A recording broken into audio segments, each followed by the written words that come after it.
Como el sofá cama se abre por ambos lados, no sabía por cuál lo abrirían los policías. Se metió y dijo: vivo no me atraparán. Y así fue cuando uno de los antiterroristas levantó el sofá cama. Hola, bienvenidos a otro episodio de Patrulla Criminal.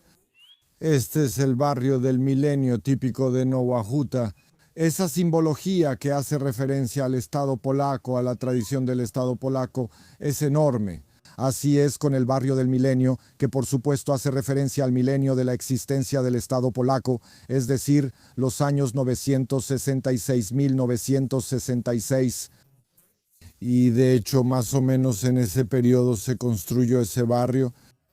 Diría que es un barrio un poco apartado, incluso del centro mismo de Nowa Huta, también lejos de esas principales vías de comunicación, también lejos de las comisarías, básicamente está apartado. Creo que muchos habitantes de Nowa Huta también tendrían problemas para señalar dónde está el barrio Tysionklesia en Nowa Huta.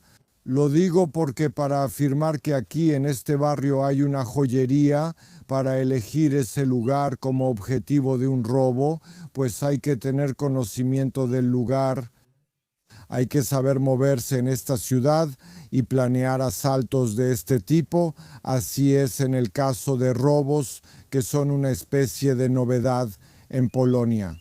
Disfruta episodios normales y especiales sin anuncios.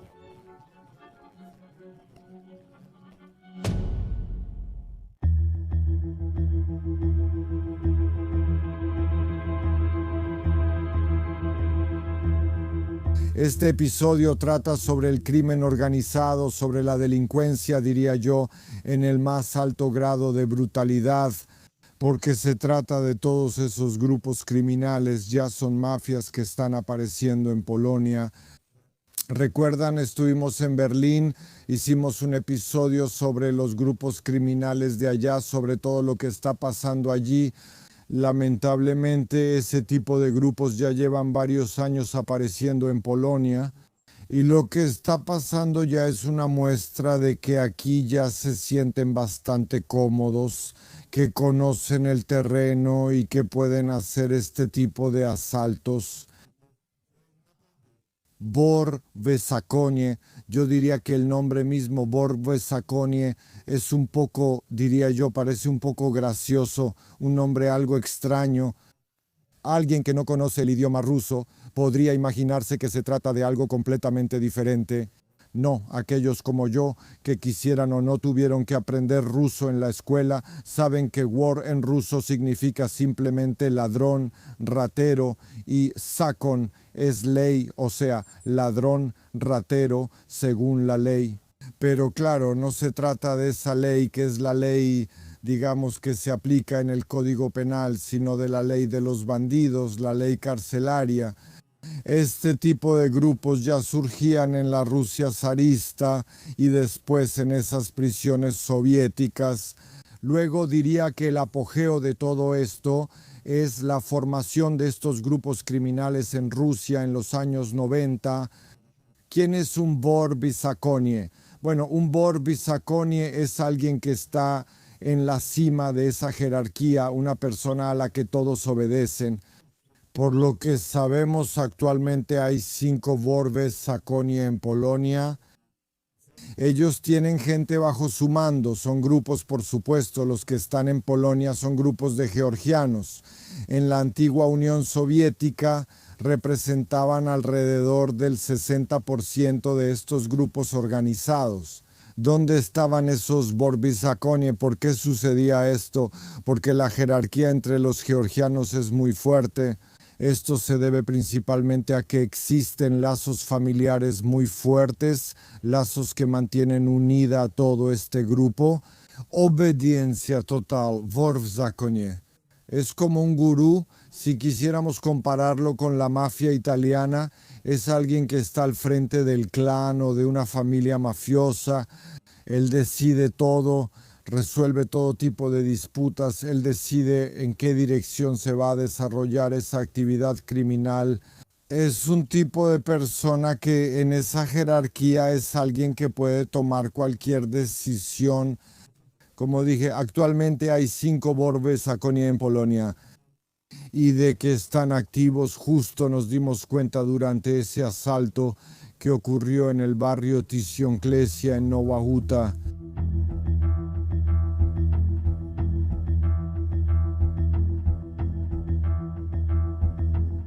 Hace unos meses, fue a finales del año pasado, 2025, exactamente el 19 de diciembre. Aquí en el barrio Tysionklesia aparecen 6 hombres. Primero aparece uno de ellos, uno de esos georgianos. Él tiene el papel de lo que llaman Smotriash, o sea, alguien que observa en ruso, y este hombre desde hace unos días había seleccionado a un hombre. El lugar para el asalto es una joyería que se encuentra precisamente en este barrio.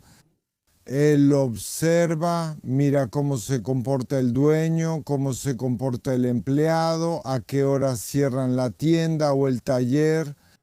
También observa con qué frecuencia aparecen las patrullas y cuántas personas llegan a ese lugar. Su tarea era seleccionar ese lugar y luego pasar esa información al jefe. A ese mismo Bora quien tomaba la decisión sobre el asalto. Bora toma la decisión, el asalto será el 19 de diciembre. Aquí aparecen 3 georgianos más, ellos llegan en un coche, también hay un conductor, en total son 4 personas. Los 3 georgianos que llegan aquí no son georgianos que viven en Polonia, viven fuera de las fronteras de Polonia, del llamado grupo móvil, que aparece en el momento en que hay que llevar a cabo un asalto. Y lo importante es que además de estos 5 que están, es decir, el Smotriash Chich, los 3 para el asalto y el conductor que espera cerca, también está el propio jefe. También está el WAR en la ley, cuya tarea es, por supuesto, observar cómo se desarrollará el asalto y también cómo se comportan aquellos que participan en este asalto, porque para ellos eso es sumamente importante. Cómo aquellos que actúan, los que están en ese asalto, se comportan, cómo cumplen con cada tarea. Eso después les ayuda en ese proceso jerárquico de obtener nuevos rangos y en su ascenso. En esta máquina de bandidos así es. Son las 16:00 horas, son las 16:45 horas. 3 hombres entran a la joyería. Están armados, tienen un cuchillo, tienen un martillo, también tienen una pistola.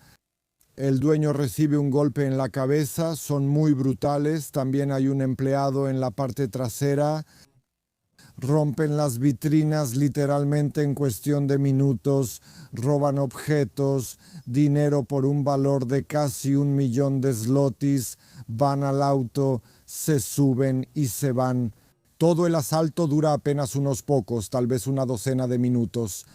En realidad pocas personas se dan cuenta de que hubo un asalto, aunque todavía se escuchó un estruendo proveniente del interior. No se sabía si fue un disparo o algo que cayó. De todos modos, pocas personas se dan cuenta de que ocurrió tal asalto. La policía aparece por decisión. Un asalto en Nowa Huta, comienza la investigación.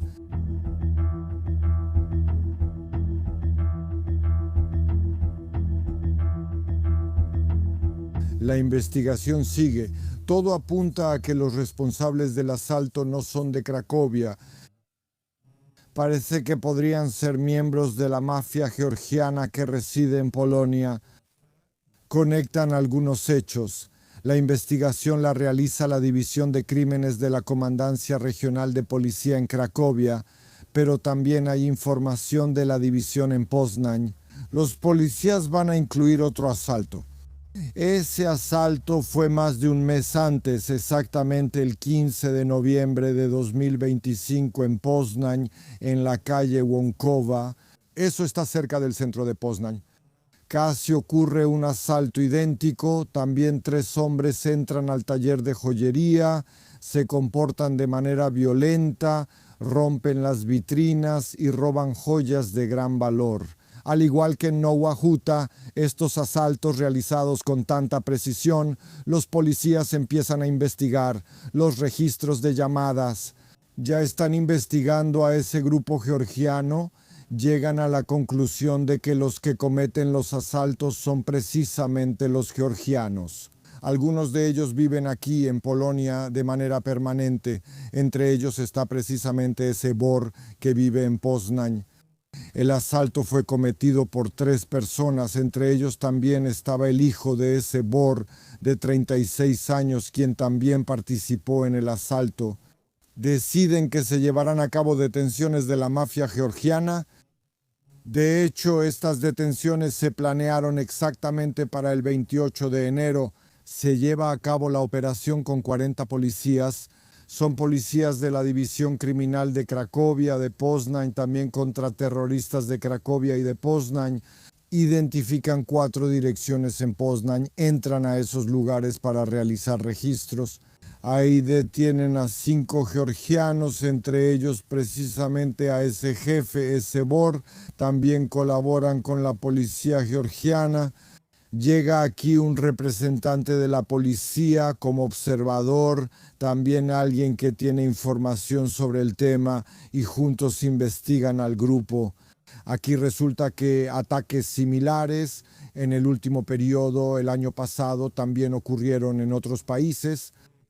En ciudades como París o Londres los asaltos son casi idénticos. Y todo indica que es un grupo que operaba bajo la dirección de ese jefe que vivía en Poznań.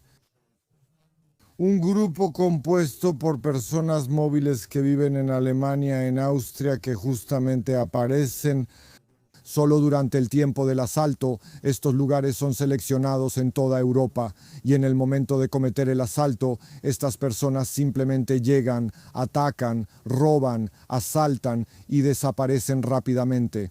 Y por supuesto, detenerlos, identificarlos es sumamente difícil, sobre todo porque muy a menudo, incluso después de ser detenidos, se les llama así llamados. Los georgianos silenciosos, lo que significa que ellos no hablan en absoluto con la policía, así que obtener cualquier información de su parte es simplemente imposible.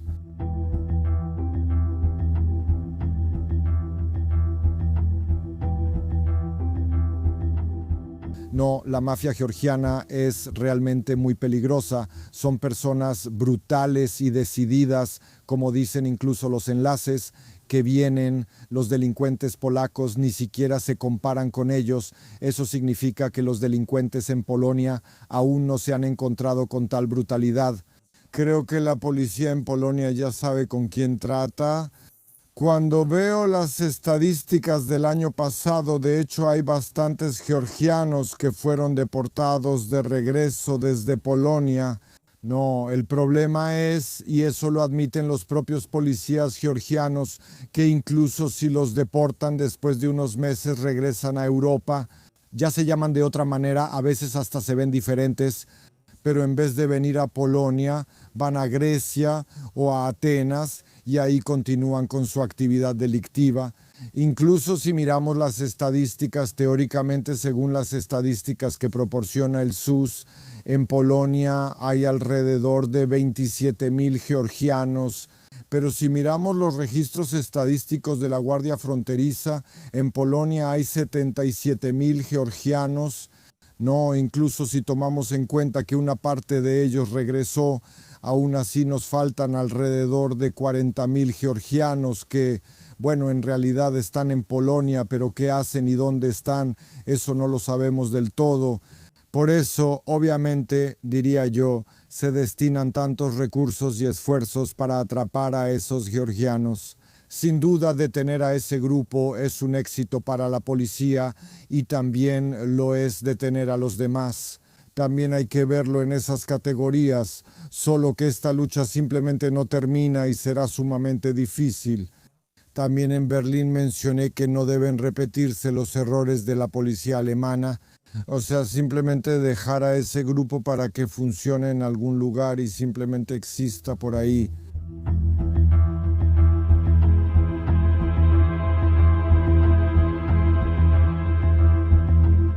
Esa mafia georgiana también está cambiando.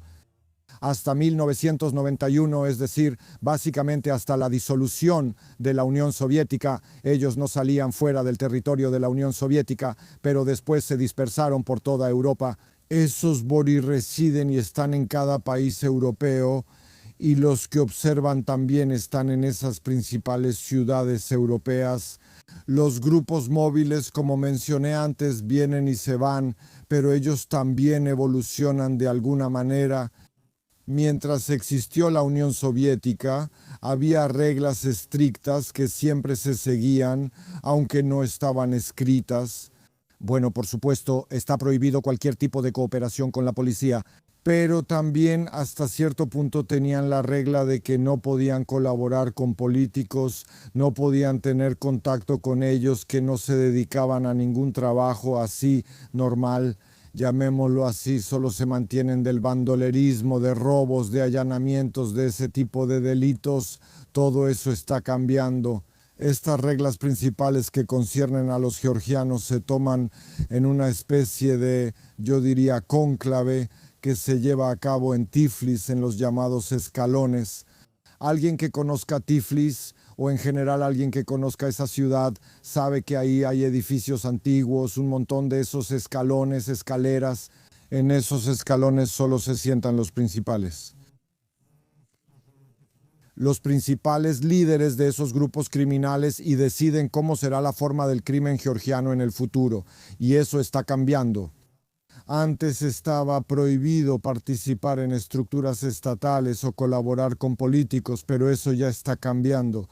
Ellos se transformaron de personas en ropa deportiva a personas que usan trajes, se dedican a actividades legales, lavan dinero, pueden hacerlo, así que ese código también está cambiando. Y no se puede descartar que esa mafia georgiana también quiera entrar a Polonia de esa manera, o sigue entrando todo el tiempo, porque muchas personas, incluso políticos u otros responsables de tomar decisiones, no tienen que darse cuenta de que esa persona que conocen, o detrás de esa persona que conocen, está la mafia georgiana. Y eso es sumamente peligroso. Ese Vor Vesakoni, es decir, el jefe de la mafia, es una persona bastante, diría yo, característica. Por ahora ellos están muy tatuados, esos tatuajes característicos como la estrella en los hombros, en las rodillas, así es como se les puede reconocer. Esos tatuajes están literalmente en todas partes. Como dije, él es el jefe de todos los jefes. Quien toma las decisiones, tiene a sus propios soldados bajo su mando, y precisamente esos soldados que tiene también son un problema, porque a diferencia de los delincuentes polacos, ellos no esconden su rostro cuando aparecen en alguna ciudad, no se ocultan, también cometen delitos frente a las cámaras. Todo esto es porque estar en prisión también les da cierto tipo de ascenso. Estar en la cárcel es un honor, es una oportunidad de subir en la jerarquía, y por eso también son peligrosos.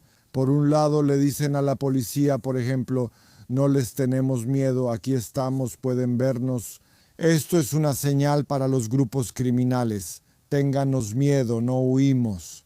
Otra mentalidad, otra forma de ser de estas personas, y por eso, lo repito una vez más, son sumamente peligrosos, porque se rigen por reglas criminales completamente diferentes a las que básicamente estábamos acostumbrados hasta ahora.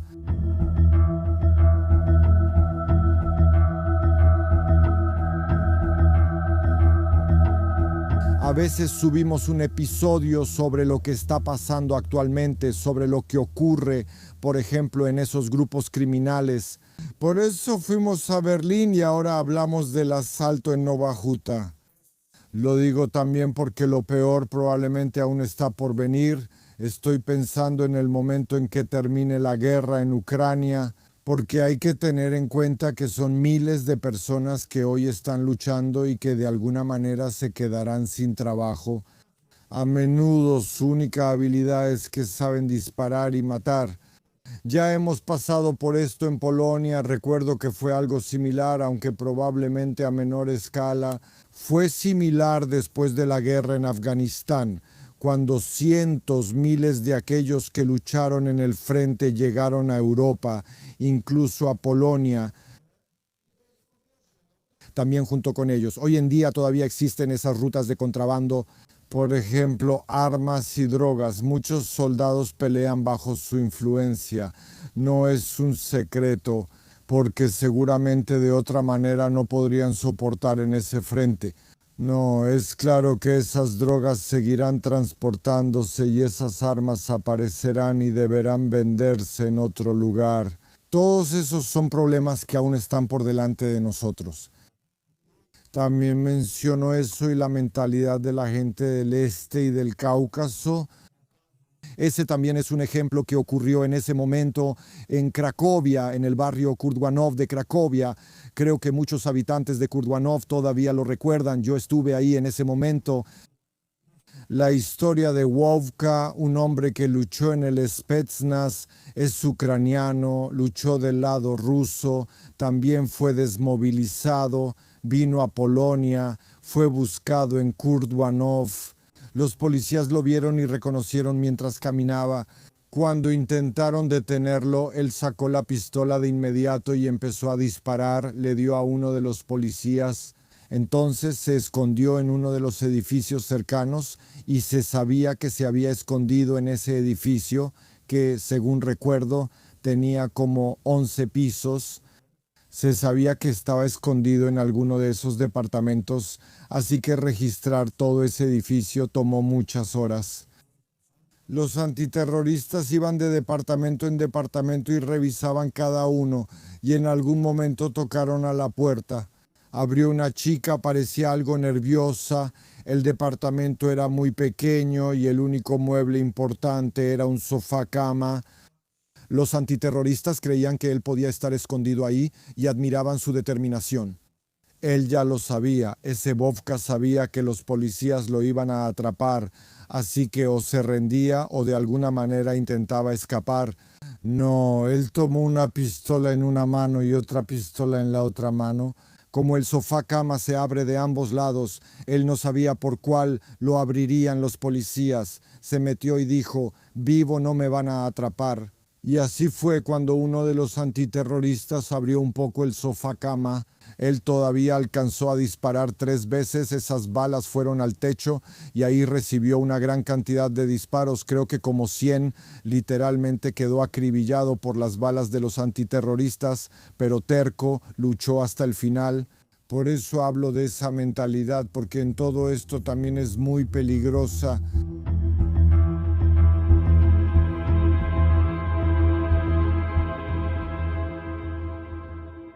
Eso es todo por hoy sobre la mafia georgiana. Eso también es un motivo para que no cometamos los errores que se cometieron, por ejemplo, en Alemania, que prácticamente hoy en día la policía no puede entrar en algunos barrios, ni siquiera se atreve a ir ahí porque es como si fuera territorio de otro país. Por eso lo decimos hoy, eso es todo, por supuesto. Suscríbanse a nuestro canal y como siempre, cuídense. Ve episodios especiales y normales sin anuncios en girohiro.co Patrulla Criminal.